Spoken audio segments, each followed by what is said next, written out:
Bonjour à tous, j'espère que vous allez bien et bienvenue dans cette nouvelle leçon, les expansions du nom. Qu'est-ce que ça veut dire les expansions du nom? Les expansions du nom sont des catégories de mots ou de groupes de mots qui ne dépendent pas de la phrase mais d'un nom. Elles enrichissent ce dernier en apportant des précisions sur lui. On a trois catégories. La première, c'est l'adjectif qualificatif en fonction d'épithète.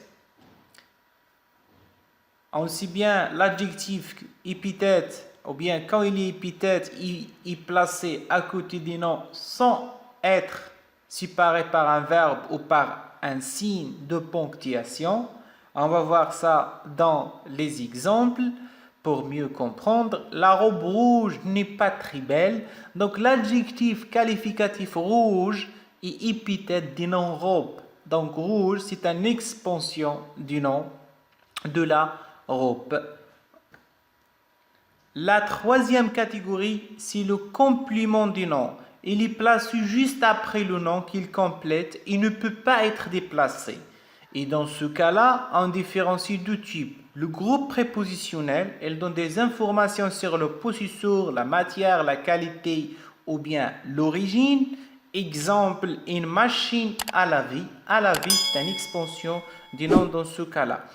On va voir le deuxième type c'est la proposition subordonnée relative. Elle est introduite par un pronom relatif qui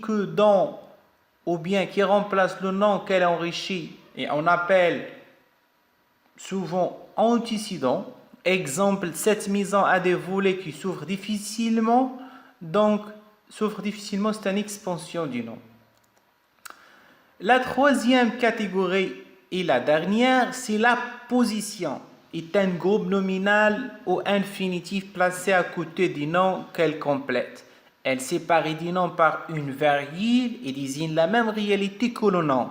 On va voir ça dans des exemples, bien sûr. On va voir des exemples pour toujours mieux comprendre. Cathy, une femme médecin, est venue soigner mon grand-père. Une femme médecin, c'est Cathy. Donc, c'est une expansion du nom. Flaubert, écrivain célèbre, mourut en 1880. Donc, Flaubert et écrivain célèbre, c'est la même chose. Donc, c'est une expansion du nom. J'espère que vous avez bien compris la leçon d'aujourd'hui. N'hésitez pas de vous abonner à notre chaîne et aimer cette vidéo pour plus de contenu et à la prochaine.